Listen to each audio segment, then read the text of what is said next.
What's going on guys, Slavey here and welcome back to yet another Albion online video. Previously we went over all the melee and ranged DPS builds the fleet uses on the Roads of Avalon. If you haven't checked those out yet, you can find the links to them in the description below. As for today, I will go over our tank, support and 2 healer builds we use on the Roads of Avalon to complete this mini series of 3 videos in which I show you all the builds. You might have seen some of the Roads of Avalon PvP highlights I've posted on my channel, and you might also have wondered what our builds look like. So with this video you will finally have full insight on all the builds we have, whilst you get to learn everything about them. We have a total of 11 builds, and among these we have one tank build which uses the One Handed Mace, one support build which uses the Evensong, and 2 healer builds which use the Hallowfall and One Handed Nature. I will be covering these 4 builds today, which are part of our standard loadouts which we choose from when we create a 7-man group for the Roads of Avalon. We did a lot of testing and trying out as a guild and found these builds make for the most optimal gameplay experience for this content. Now we've had enormous success with these builds in both the PvE and PvP the Roads of Avalon have to offer, and hopefully it will do the same for you. Our one and only tank build is the One Handed Mace that makes for a ton of crowd control, which keeps your enemies locked in place and prevents them from doing any damage to your team. At the same time, you also bring defense and utility skills for your team to help them sustain and survive for even longer. Your role in PvP as the One Handed Mace is to stop your enemy's DPS players from doing damage to your team with the various skills you have available to you. Since you are the main engager, you also do your best to set the fight up as best as possible for your team. Starting with the weapon, we are looking at the One Handed Mace, which has Deep Leap as the special ability. This is an AoE stun and slow combo that also makes you immune to everything when using it. Deep Leap makes for a fair bit of mobility, especially when combined with your secondary ability, which is Snare Charge. Aside from the route Snare Charge makes for, it's also great to interrupt your targets. On your primary, you want to take Sacred Ground. As for your passive, you want to be on the first one, which is Stunning Strike. As for the offhand, with this one-handed weapon, you want to take Leering Cane to increase the duration of all your CC. This offhand also makes for some cooldown reduction, which is always nice to have. You want to use the Helmet of Valor on the tank for the Purifying Smoke, which is an AoE purge that will remove all buffs from all your enemies that get hit by it. Authority as the passive on this helmet for increased CC. Then you have the Judicator Armor, which makes for huge defenses for you and your team. Once again with Authority as the passive. The Hunter Shoes will make for mobility whilst also increasing the duration of your CC, and you want to be on the Quick Thinker passive on it for lower cooldowns. Since you are the tank and will be in the fight without any rest, you want to be on the Martlock Cape for extra defenses. Pork Omelette for lower cooldowns so you can use your CC more often, and Resistance Potions, which you will definitely need for the extra defenses it makes for when you are in the fight from start to end. With this loadout, we use a tier 8 bag and the Spectral Bat. Then we have our one and only support role, which is the Evensong. The Evensong brings both offensive and defensive abilities to the team, which can be utilized in various ways. You have shields and cleanses, but also crowd control and debuffs. Your role in PvP as the Evensong is to protect your team both with your offensive and defensive abilities. You typically want to play around your backline and make sure they survive when they are bound to be dived. However, since you are pretty tanky, you may find yourself in the middle of the fight at times, protecting both your frontline and backline simultaneously. The Evensong has Dark Sphere as the special ability. This is a very big CC and debuff combo that reduces healing received, damage done, and even slows your enemies. On your primary, you have Arcane Protection, which makes for a defensive shield, and on your secondary, you have Motivating Cleanse, which makes for an AoE cleanse and movement speed buff.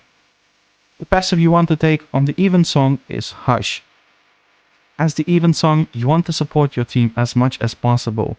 Therefore you take the Assassin Hood, which will reduce your cooldowns big time. Quick Tinker as the passive for even lower cooldowns. Then the Judicator Armor, which brings the Force Shield for your backline as well. This will add defenses to your backline players and also help them sustain. Toughness as the passive on this armor. You take the Hunter Shoes for a refreshing sprint with this build for even more cooldown reduction, and with no surprise the Quick Tinker passive, which does exactly that.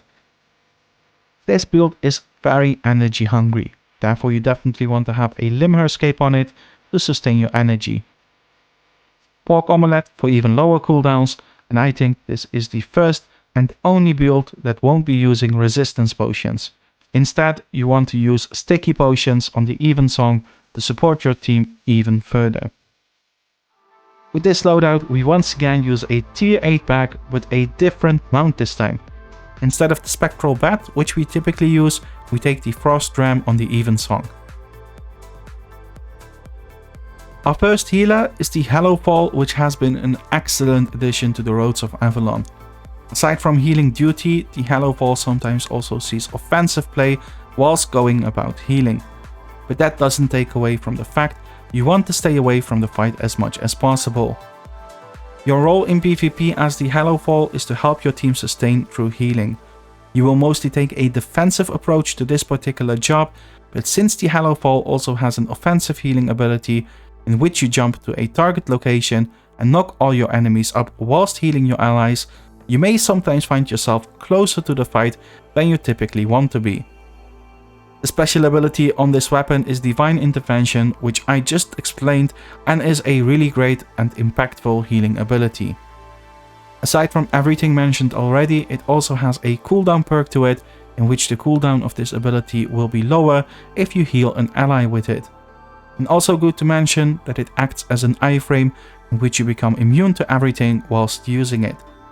On your primary, you want to take Generous Heal, and for your secondary, you want to be on Holy Orb. As for your passive, you take Adrenaline Driven Charity on the Hallowfall. Since the Hallowfall is a one-handed weapon, you can take the Mistcaller offhand with it for lower cooldowns. To ensure you don't have energy issues, you take the Scholar Cowl with this build, on which you take Aggression as the passive. Then the Cleric Robe as your armor choice, which makes for a great defensive in case you get dived, whilst also boosting your healing output. Once again with Aggression as the passive. As for your boots, you want to be on the Royal Shoes, which we've seen a lot in our backline builds, simply due to the fact it makes for a great immunity and mobility combo. Balanced Mind as the passive on this one. Since we have our energy source covered through our helmet, and we are bound to be focused as the healer, we take the Martlock Cape on the Hallowfall for extra defenses. Pork Omelette, which makes for even more cooldown reduction whilst reducing our casting speed, and once again Resistance Potions for the very important defenses it makes for in case you get focused. With this loadout, we once again use a tier 8 bag and the Frost Ram as our mount. Our second healer, and with that our final build, is the One Handed Nature. Just like the Hallowfall, your sole role is healing duty, while on this one you want to play as defensively as possible because you don't have as much mobility. Due to how Nature plays, you may have to get close to your team members here and there. Don't forget, they can also get close to you if they want to get healed. Your role in PvP as Nature is to help your team sustain through healing. Since this weapon works with healing over time, you have to be proactive in your healing and not reactive like the Hallowfall. You take Rejuvenation on your primary, which is your healing over time ability that can stack up. You can then chain it into your secondary, which is Rejuvenating Breeze, to spread the dots to your team members. And finally, you have Circle of Life as your special ability, where these stacks once again play a big role, in which the more someone has, the more healing they receive from this specific ability. The passive you want to take on this weapon is Adrenaline Driven Charity. Since this weapon is one-handed, you can once again take the Mistcaller for your offhand to have much lower cooldowns. And since you don't have as much mobility as the Hallowfall, but also lack burst healing, we take the Guardian Helmet in this build to provide an AoE shield to yourself and your team. On this helmet you take Toughness as the passive for increased defenses. Once again, the Cleric Robe for defenses in the form of an immunity shield in case you get focused. On this armor you take the Aggression passive for increased healing. And just like many of the backline builds, you take the Royal Shoes for the great immunity and mobility it makes for. Balance Mind as the passive on this one. As for your cape, you want to be on the Martlock for extra defenses to make up for your lack of mobility. Pork Omelette as your food for even lower cooldowns, and the resistance potions, which are very important to withstand a big chunk of the damage in case you get dived. With this build, we once again use a tier 8 bag and the Frost Ram as our mount. I've said this in the previous build videos already, but in case you are watching this one first, I do want to tell you that it will take some time and practice for you and your team to get used to these builds. So be fair towards yourselves and give yourself the time to get used to them. And if you guys want to improve whilst using these builds, the most important thing will be recording your gameplay and learning from it. The more people record their gameplay, the more you can learn as a team. As always, remember to have fun, and I'll see you next time.